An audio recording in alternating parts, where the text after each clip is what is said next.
Hi guys! So ngayon titignan po natin ano ang ipapakita sa love reading ng collective.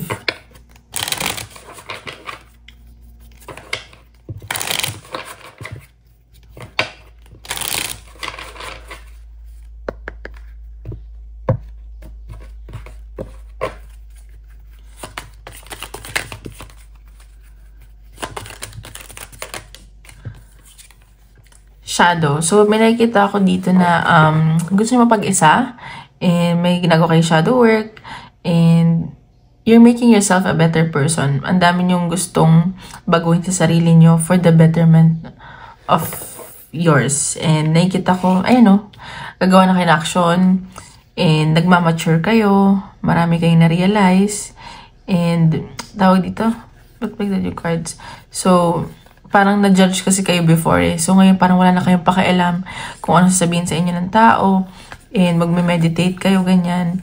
And sa nakikita ko, dati parang mas iniisip mo yung sasabihin ng ibang tao. Ngayon, parang okay, bahala na. Bahala kayo dyan kung ano isipin nyo. And ganun din, alam mo yun, mahal mo yung sarili mo para makita mo yung taong para sa'yo. Mas ma-attract mo yung taong para sa'yo. Hindi pa natin love reading ng collective. Guys, paalala lang ha, hindi lahat makaka-resonate. So, take what resonate and leave what doesn't. And so, mga gusto mo pa private reading, message nyo lang ako sa Facebook or Instagram, nasa description box below. And don't forget to hit like and subscribe para updated kayo sa videos ni upload ko, okay? Love reading na ulit.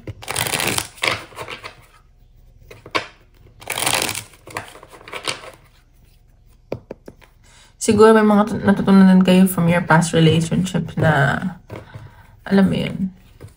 Gusto niya na ano ngayon. Oh, okay. Wow. Okay, dito kung may kakonek ka ngayon, person mo, nakikita ko gusto niya isa't isa. Mahal niyo isa't isa, may partnership, and maayos yung communication nyo. And nakikita ko, meron bigla ang travel and communication na paparating. Medyo mapapagod ka dito. And siguro matagal nyo itong pinagplanuhan or natatagalan kayo, ganyan. And siguro single father to or may mga involved na malalapit sa inyo or malapit sa inyo. And medyo na-stress ka lang. Ayan o. Ayan o, na-stress ka lang. Siguro mas bata to sa'yo or kababata mo. Ayan. Siguro yun yung nakakapagpa-stress sa'yo. Malapit to sa'yo. And sa nakikita ko, may nakikita akong regalo. So, baka bigyan ka ng regalo or ikaw magbibigay ka ng regalo. Ayan. So, tinan pa natin. Tagulan natin yung cards para hindi makalat. Ang feeling ako. Ay! Ito masama to dito.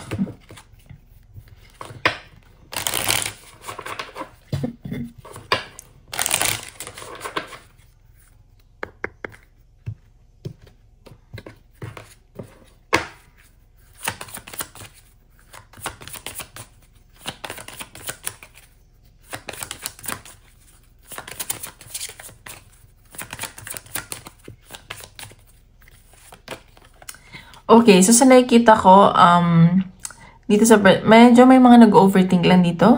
O baka yung person mo kasi,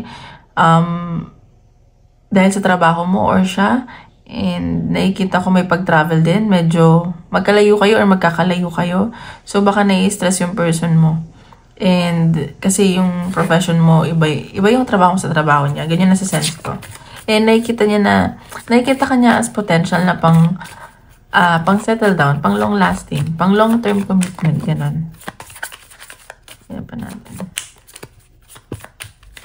Love reading ng collective. Ano mapapakita? Ayan o, etong taong to, very masculine siya. And nakita ko matured to. And gusto lang din niya magkaroon ng peace of mind. Kasi siguro nga magkalayo kayo or magkakalayo kayo. And sa nakita mabait naman tong taong to. And gusto ka talaga niya, mahal ka niya, ganyan. And ano to, husband material din eh.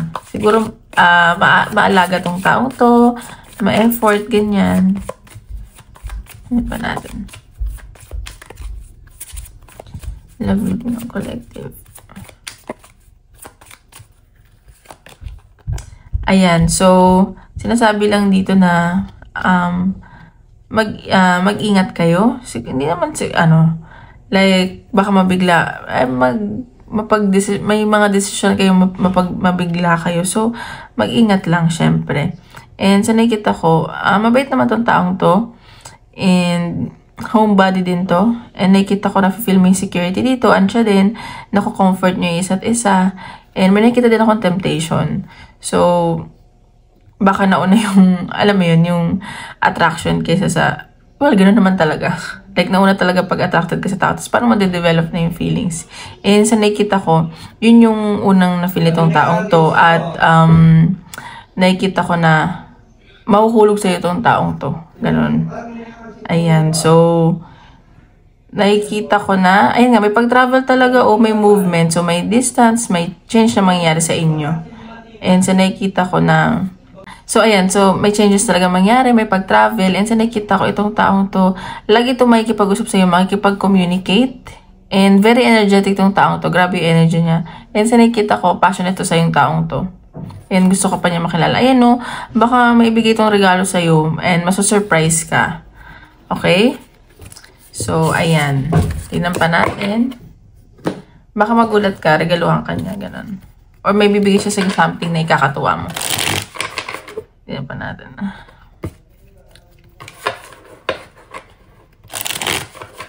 Love reading ng collective.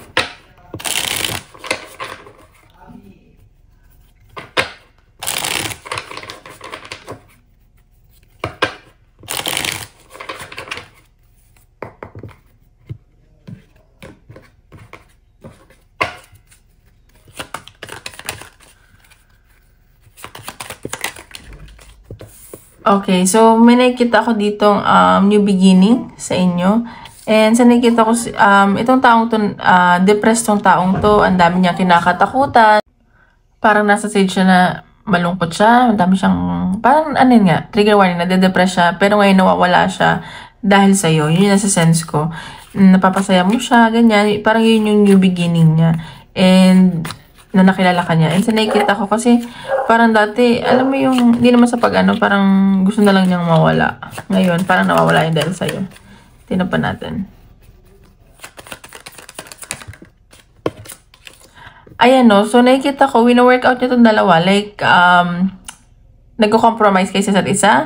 Meron kayong, ayan, no, collaboration. So, parang nagtutulungan kayo, maging okay yung kayo parehas. Ayun, medyo friendly din tong taong to. And sa nakikita ko, naging din siya siguro ng advice of mga friends niya. May marami siya nakakausap. And sa nakikita ko, ayun, no, natututo siya. And, ano to, matalino tong taong to. Ayun niya yung, gusto niya yung in-enjoy niya lang yung buhay niya. Tapos, marami siyang natututunan. Ayan, ready siya dito. Like, ready naman siya sa relationship niyo or sa connection niyo. Ganun yun naman sa sense ko. Parang, G naman siya kung saan papunta, ganun. So, tingnan pa natin. Asan ang cards? Ay! Hindi ng collective. Ano ba papakita?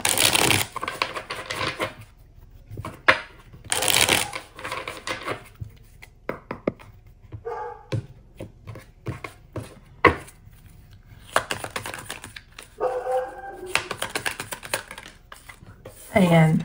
So, siguro, before, nagdadalawang isip siya. Ngayon, parang decidido na siya. Ganun. Siguro, ano kayo, magkaibigan kayo from the past, kababata mo, ganun. And dahil kasi din dito, hindi okay yung finances niya. Siguro may struggle siya financially. And nakita ko baka breadwinner tong taong to. So, hirap din siya financially. Kung ayaw kanya i-pursue before. So, ngayon, parang kahit na hindi okay yung finances niya, ano siya? Kasi feeling niya tanggap mo siya eh. Ready kang i-pursue, ganun. Ayan, no.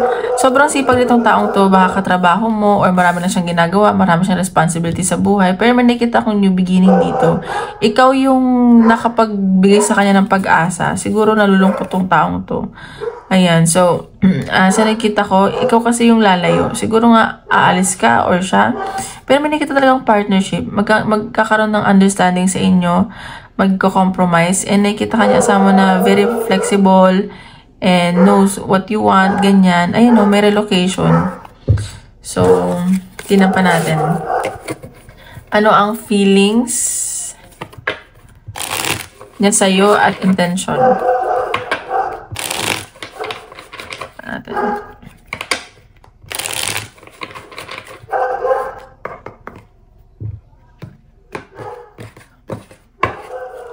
Feelings at intention niya sa'yo. Oops.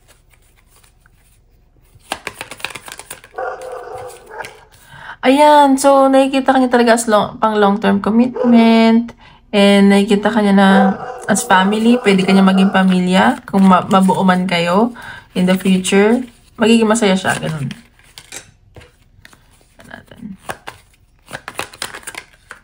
Ayan o, Ace of Wands. So, attracted tong taong to sa'yo, and grabe yung charisma mo sa taong to. May nakita talaga magiging maayos yung communication nyo at pag-travel. And willing siyang magkasama kayo. And feeling sa'yo ng taong to. Ayan. So, mag-ingat ka lang kasi baka may mga hindi pa siya sinasabi sa'yo. And baka may mga tinatago pa siya. Ganyan. So, mag-ingat ka lang.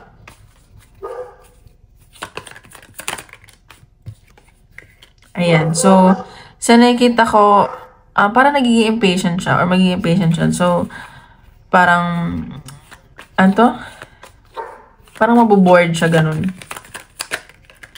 Pero sa if someone from the past talaga to, or na-bored to, and sa nakikita ko, mamimiss ka nito in the future.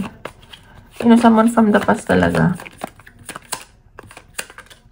Ayan. Pero, ang makakapag-ano lang dito is, ikaw yung magbibigay ng buhay gan sa kanya. No, pang long term talaga. May stability, may celebration na nakikita. And magiging masaya kayo, may pag-travel. Alam mo, mapufall sa'yo tong taong to. I swear. But baka ikaw din. Kasi nakikita kanya someone very nurturing, mabait. Mapufall to sa'yo.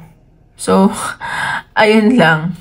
Wala mo siya na nakikitang negative aside from, baka, hindi naman, like, baka may mga tinatago lang siya for the sake na hindi ka masaktan or ma-disappoint. Ganun yung nasa sense ko. Pero, ang ganda ng nakikita ko also in the future. So, nasa inyo lang. Tuloy-tuloy nyo lang yan. Okay, so tingnan pa natin. Ano pa dapat malaman mo sa person mo? Wait lang. Ano dapat malaman sa person mo?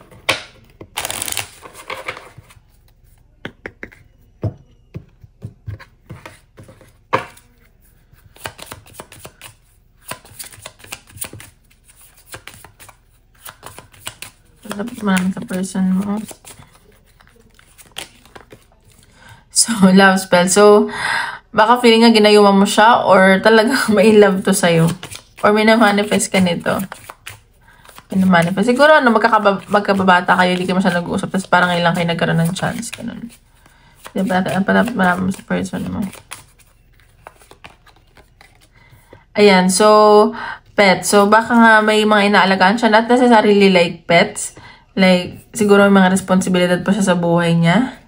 Ayan. Or may involved talaga na pet. May inaalagaan siya. Ganyan. Tignan pa natin.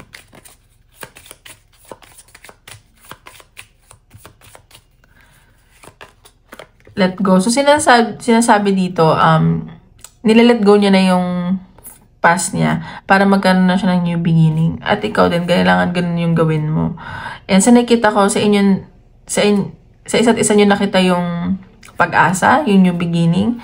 So, ayan o, mag-move on na daw kayo. And nakikita ko, pag naka-move on na kayo, at siya yung person mo, nakikita ko, mag-move on siya, magkakaroon ng commitment sa inyo. And parang magiging seryoso kayo. Siguro, parang sa ngayon, ano lang muna kayo, lilo, casual, flirty, ganyan. And ayan o, baka kadil nyo is fire sign. Aries, Leo, Sagittarius. Or baka kayo to. So, ayan. Ilan pa natin? Asan ba yun?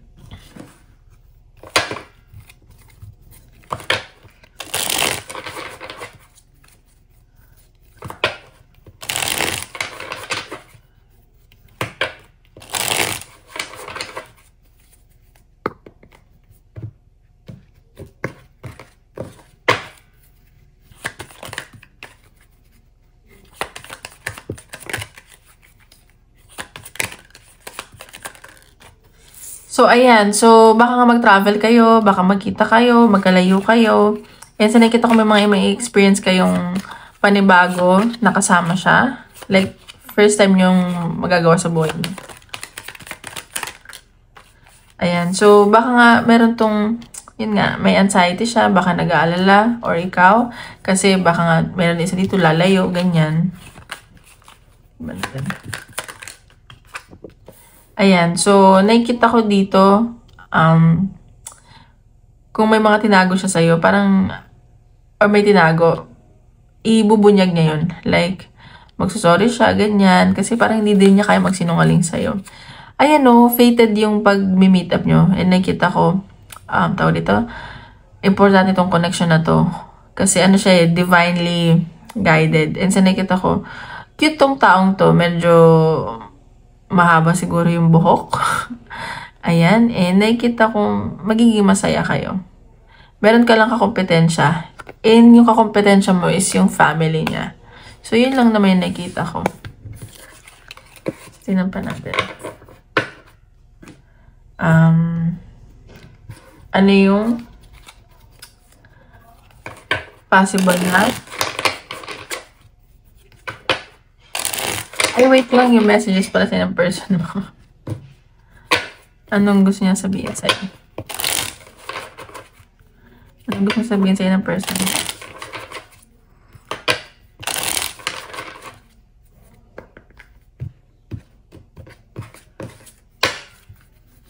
Ano message ng person mo?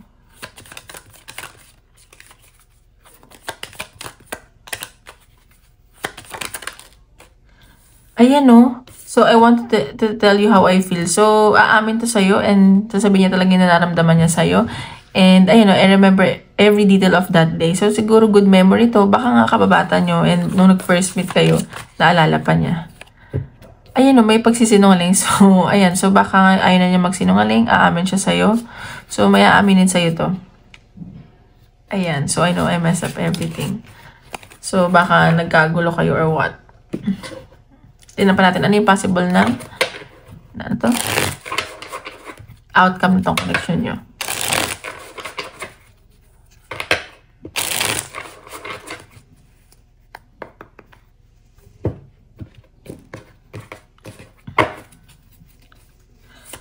Wala rin kang connection. 701. So, meron ditong paprotektahan yung sarili. Baka ikaw ito magkakreate ka ng boundaries. And maraming tuksong paparating. Ayan, 7 of Swords. So, mag-heal talaga kayo sa connection na to. And sa nakikita ko, tawag ito. And nakikita ko dito, siguro may commitment issues siya. Pero mababago yan. Kailangan niya muna mag-heal or ikaw. So, natatakot siya mag-commit, ganyan. Diba natin? Ayan o, pag-iisipan niya to. And sobrang... Pero nafe-feel ko na magkakaroon ng success at victory sa connection nyo. Mag-iisip itong mabuti. Hindi to magiging ano. Ayan no. Oh my God. So, Hierophant. So, baka nga magkaroon ng higher commitment sa inyo in the future. Nasa sa inyo naman yan. Page of Wands. So, ayan no. And sa nakita ko, unti-unti. Slowly but surely. Ayan o, meron excitement dito between the two of you. Sobrang fearless nyo, sobrang energetic yung dalawa. Ayan o, magbibigayan kayo. Magko-compromise kayo sa isa't isa. And meron talagang regalong paparating. And very confident ka kasi para sa paningin niya. Or siya tong confident. Alam mo yun. So, tinan pa natin. Message sa inyo ni Universe. Wait lang. Message ni Universe.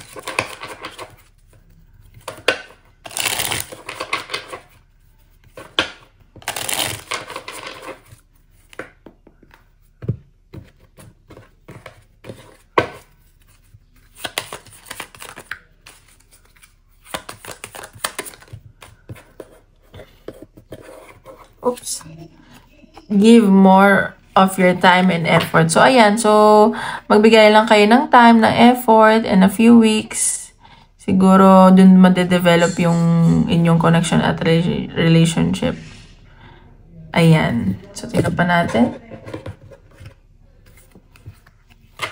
Ay. Message ni universe.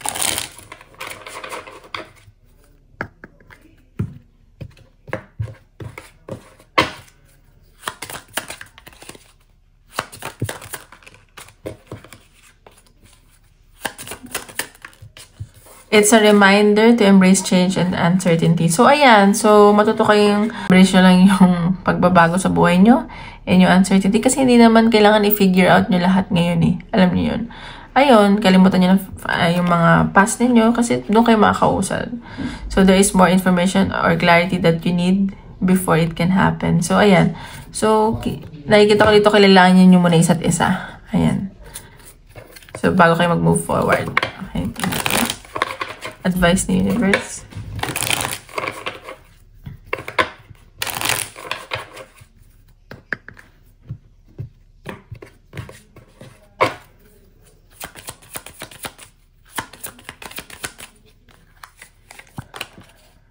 Focus on the here now. See, mag-focus kayo sa ngayon.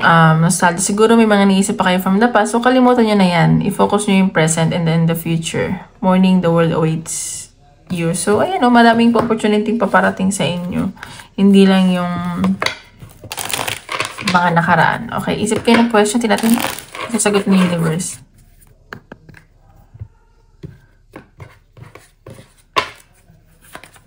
Oops. Sagot ni universe. Okay, take action. So, kailangan nyo na gumawa daw ng action ngayon, okay? So, ayun lang guys. Maraming salamat po.